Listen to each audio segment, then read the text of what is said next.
तरह से खत्म कर दिया है और जितने भी रिसोर्सेज बचे हुए हैं उन्हें हासिल करने के लिए देश आपस में लड़ते रहते हैं। यही हमें एक परिवार को दिखाया जाता है जिसमें लेफ्टिनेंट रिक, उनकी पत्नी एबिगेल और उनका बेटा होता है।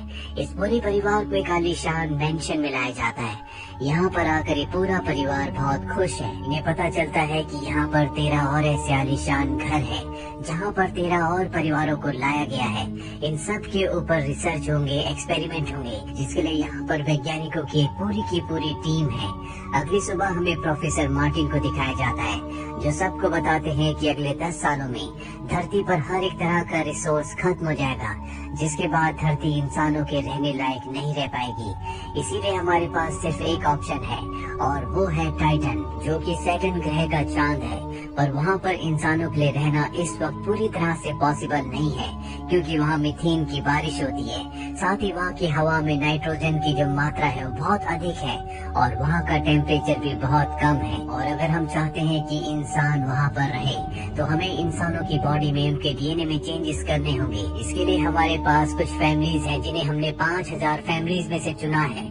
यहाँ पर रिक भी होता है। रिक कहता है कि हम अपनी मर्जी से यहाँ इस एक्सपेरिमेंट में शामिल हुए हैं और अगली सुबह दिखाया जाता है कि रिक को डॉक्टर अपने साथ ले जाती है जहाँ उसे इंजेक्शन दिया जाता है। उसे बताया जाता है कि एक हफ्ते में उसे इस तरह के कई सारे इंजेक्शन दिए जाएंगे, इससे उसकी बॉडी में बहुत सारे चेंजेस होंगे और उसकी बॉडी ऑक्सीजन की जगह ज्यादा से ज्यादा मात्रा में नाइट्रोजन को कंज्यूम करना शुरू कर देगी। अब जब रिक के घर में एक पार्टी होती है तो उसकी पत्नी बहुत ज्यादा अल्कोहल कंज्यूम कर लेती है। वो अपनी पत्नी डॉक्टर एबिगेल को ऊपर लेकर जाता है और तभी रिक की तबीयत बहुत ज्यादा खराब हो जाती है। उसकी पत्नी उसे जब चेक करती है तो उसे बहुत तेज बुखार होता है। कुछ दिनों के बाद इन सब को, जो भी यहाँ पर फैमिलीज होती हैं, उनमें से कई सारे मेंबर्स को एक्सपेरिमेंट के एक अलग लेवल को टेस्ट करने के लिए पानी के अंदर रखा जाता है और ये देखा जाता है कि पानी में कौन कितनी देर तक बिना सांस के रह सकता है। एक एक करके सभी बाहर आ जाते हैं, लेकिन रिक और एक लड़की 40 मिनट तक पानी के अंदर ही बैठे रहते हैं।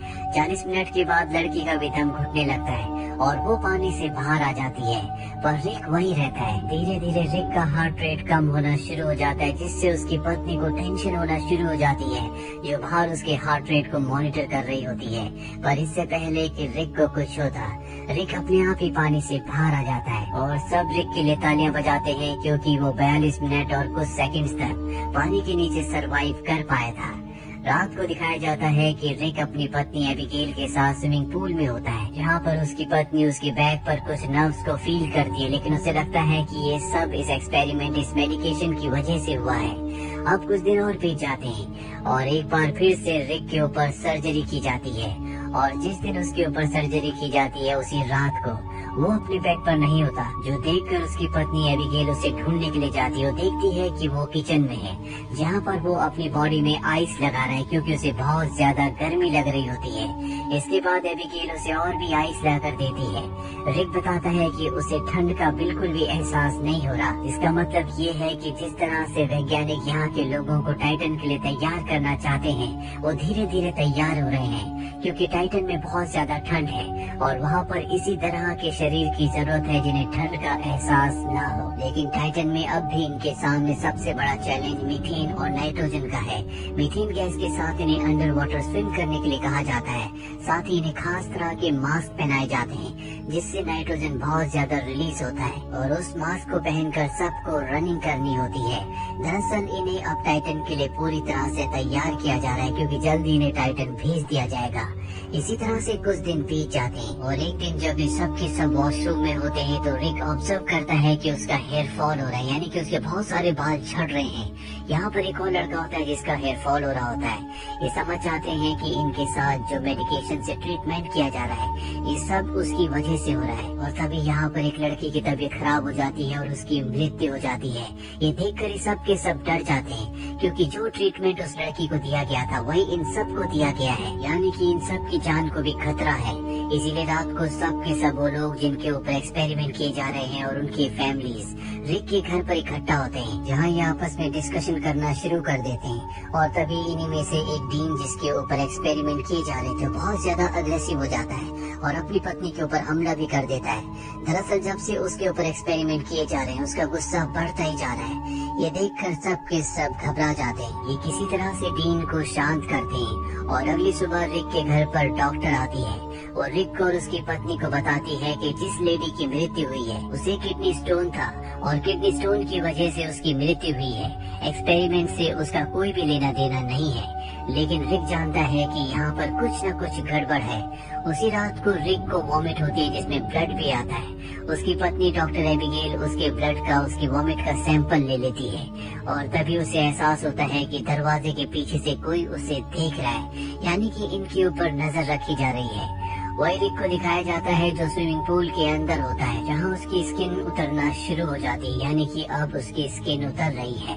इस बात से वो और भी घबरा जाता है। वही रिक की पत्नी डॉक्टर एबिगेल उसके सैंपल को, जो कि उसका वॉमिट का सैंपल है, उसे लैब लेकर जाती है और जब वो उसे टेस्ट करती है तो उसे पता चलता है कि रिक की बॉडी में, उसके ब्लड में, उसके पूरे सिस्टम में ऐसे बहुत सारे नए कंपाउंड्स हैं जिनके बारे में एक्सपेरिमेंट से पहले कुछ भी नहीं बताया गया था, यानी कि उनसे सारी की सारी जानकारी छुपा कर रखी गई। रिक की पत्नी इस बारे में प्रोफेसर मार्टिन से बात करना चाहती है जो इस पूरे प्रोजेक्ट के हेड हैं, लेकिन वो उससे नहीं मिलते।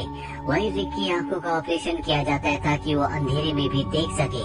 ऑपरेशन के बाद जब वो घर आता है तो उसकी आंखों से खून निकलना शुरू हो जाता है, जिस वजह से उसे एक बार फिर से हॉस्पिटल ले जाया जाता है, जहाँ पर रिक की पत्नी को प्रोफेसर मार्टिन मिलते हैं। वो उन पर आरोप लगाती है, उनसे पूछने की कोशिश करती है कि सब क्या हो रहा है, लेकिन वो उसकी किसी बात का जवाब दिए बिना वहाँ से चले जाते हैं। अब जब रिक की पत्नी घर वापस आती है तो वो देखती है कि उनके नेबर डीन के घर के बाहर मिलिट्री है। डीन वही है जिसके ऊपर एक्सपेरिमेंट किए जा रहे हैं, जो बहुत ज्यादा अग्रेसिव हो चुका है। दरअसल डीन ने अपनी पत्नी को मार दिया है और अब उसकी शक्ल, उसका हुलिया पूरी तरह से बहुत ज्यादा बदल चुका है। मिलिट्री डीन को अपने साथ पकड़ कर ले जाती है।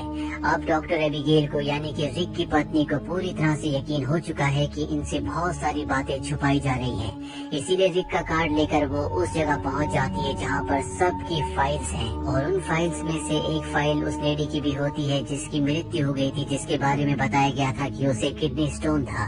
पर जब वो उसकी फाइल पढ़ती है तो उसे पता चलता है कि उसकी मृत्यु किडनी स्टोन की वजह से नहीं बल्कि एक्सपेरिमेंट की वजह से हुई है। रिक की पत्नी देखती है कि वहाँ एक दूसरे रूम में प्रोफेसर मार्टिन की नासा के लोगों से बातचीत मीटिंग चल रही होती है और इस मीटिंग में नासा के लोग प्रोफेसर के ऊपर इल्जाम लगाते हैं कि उन्होंने इंसानों के ऊपर बायोलॉजिकल टेस्ट किए जो कि पूरी तरह से इलीगल है। इसीलिए जल्दी उन्हें इन सब एक्सपेरिमेंट्स को पूरी तरह से बंद करना होगा।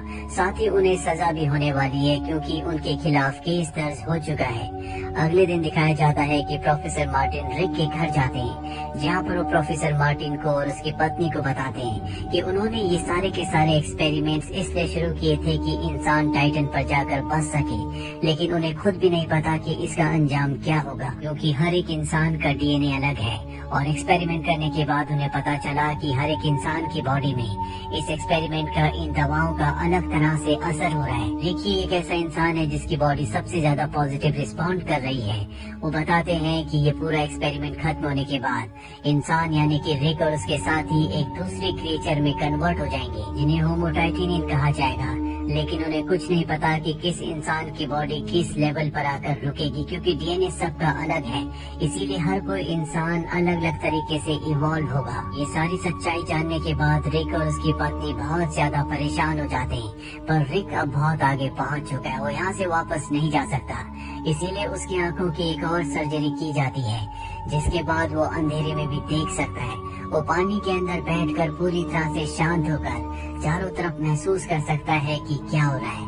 अब जितने भी लोग होते हैं जिनके ऊपर एक्सपेरिमेंट किए जा रहे थे, उन सब की एक और सर्जरी की जाती है और इस सर्जरी के बाद जितने भी लोग होते हैं जिनके ऊपर एक्सपेरिमेंट्स किए जा रहे थे, उन सब की मृत्यु हो जाती है। सिर्फ यहाँ पर रिक और उसकी दोस्त टैली बचते हैं। रिक से मिलने के लिए उसकी पत्नी और उसका बेटा आता है, जो रिक को देखकर पूरी तरह से हैरान हो जाते हैं, क्योंकि उसकी शक्ल अब पूरी तरह से बदल चुकी होती है। उसके शरीर में कान नहीं होते, ना ही सिर में एक भी बाल होता है। हालांकि रिक अपने परिवार को पहचानता है, वो उनकी बातें सुन सकता है, लेकिन रिक उनसे बात नहीं कर सकता, क्योंकि अब उसकी बॉडी इवॉल्व होने के बाद सिर्फ लो फ्रीक्वेंसी में बात कर सकती है। जिसे इंसान नहीं सुन सकते। इसके बाद रिक को उसके घर वापस भेज दिया जाता है और जब रिक रात को अपने घर पर होता है तभी वहाँ पर टेली आती है। टेली के हाथ में खून होता है जिससे सबको समझ में आ जाता है कि उसने अपने पति को मार दिया है, क्योंकि अब वो बहुत ज्यादा अग्रेसिव हो चुकी है। जब मिलिट्री को बात पता चलती है तो टेली को और रिक को पकड़ने के लिए आ जाते हैं। दोनों अपने आप को बचाने के लिए मिलिट्री के ऊपर हमला कर देते हैं। टेली को मिलिट्री वाले मार देते हैं। रिक यहाँ पर अपनी पावर से सभी मिलिट्री वालों को मारकर अपनी जान बचाकर भाग जाता है। रिक की पत्नी एबिगेल उसे ढूंढने के लिए उसका पीछा करती है और वो जल्दी रिक तक पहुँच जाती है। रिक अब भी अपनी पत्नी से बहुत प्यार करता है और जब वो अपनी पत्नी को स्पर्श करता है तो वो उसका माइंड रीड कर लेता है, जो कि उसकी एक नई पावर है। और तभी मिलिट्री का हेलीकॉप्टर यहाँ पर आता है। अपनी पत्नी के कहने पर रिक अपने आप को मिलिट्री के हवाले कर देता है। इसके बाद रिक को वापस लैब में लाया जाता है। वहाँ पर प्रोफेसर मार्टिन भी होते हैं जो रिक की पत्नी से कहते हैं कि तुम्हें रिक की बॉडी में एक खास दवा को इंजेक्ट करना होगा, जिसके बाद वो अपनी सारी यादों को तुम्हारे पूरे परिवार को भूल जाएगा। और यही रिक के लिए अच्छा होगा, क्योंकि अब हम उसे टाइटन पर भेजने की तैयारी कर रहे हैं। एबिगेल को लगता है कि रिक के लिए यही सही है। वो इंजेक्शन लेकर रिक के पास जाती है।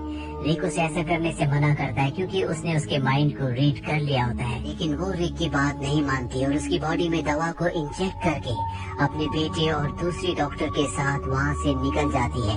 उनके जाने के बाद जब रिक के पास सोल्जर आते हैं तो रिक उनके ऊपर हमला कर देता है और बहुत सारे सोल्जर्स को मारकर यहाँ से वापस अपने घर आ जाता है। दरअसल रिक की पत्नी ने जानबूझकर उसकी बॉडी में याददाश्त मिटाने वाली दवा को इंजेक्ट नहीं किया था ताकि वो घर वापस आ सके, उसे यहाँ से कहीं और ना भेजा जाए। रिक भी अपनी पत्नी और बेटे को वापस पाकर बहुत खुश होता है। दरअसल वो अपने परिवार के लिए हार्मफुल नहीं है क्योंकि वो उन्हें बहुत प्यार करता है। पर अब यहाँ पर बहुत सारे सोल्जर्स आ जाते हैं जो रिक को चारों तरफ से घेर लेते हैं और साथ ही प्रोफेसर मार्टिन भी आते हैं जो रिक और उसकी पत्नी को बताते हैं कि रिक अब कभी भी वापस इंसान नहीं बन पाएगा, ना ही वो अर्थ पर सरवाइव कर पाएगा, क्योंकि उसका पूरा का पूरा सिस्टम, उसकी पूरी की पूरी बायोलॉजी पूरी तरह से बदल चुकी है। अगर उसे जिंदा रहना है तो उसे टाइटन पर जाना ही होगा। रिक की पत्नी को भी ये बात समझ में आ जाती है और वो रिक से कहती है कि शायद तुम्हारे जाने का वक्त आ गया है। और इसके बाद रिक को टाइटन के लिए रवाना कर दिया जाता है और इस घटना के कुछ हफ्तों के बाद प्रोफेसर मार्टिन को गिरफ्तार कर लिया जाता है क्योंकि उनके सारे के सारे एक्सपेरिमेंट्स पूरी तरह से इलीगल थे। अभी अब लैब को डॉक्टर फ्रेया और रिक की पत्नी संभालते हैं, जो कि अब यहाँ पर रिसर्च करके और भी आसान और अच्छे तरीके निकालेंगे ताकि इंसानों को टाइटन पर भेजा जा सके। एक रात को डॉक्टर एबिगेल का बेटा अपनी मॉम को बाहर लेकर आता और आसमान में उसे दिखाता है कि आसमान आज कितना साफ है। वहीं दूर ब्रह्मांड में हमें टाइटन को दिखाया जाता है जहाँ पर रिक अकेला खड़ा होता है और तभी वो एक झील के ऊपर उड़ना शुरू कर देता है जहाँ पर मीथेन गैस होती है। यानी कि अब वो इस नई दुनिया में, नए वातावरण में पूरी तरह से एडजस्ट हो चुका है। और इसी के साथ ये कहानी, ये फिल्म यहीं पर खत्म हो जाती है। उम्मीद करते हैं कि ये कहानी आपको पसंद आई होगी।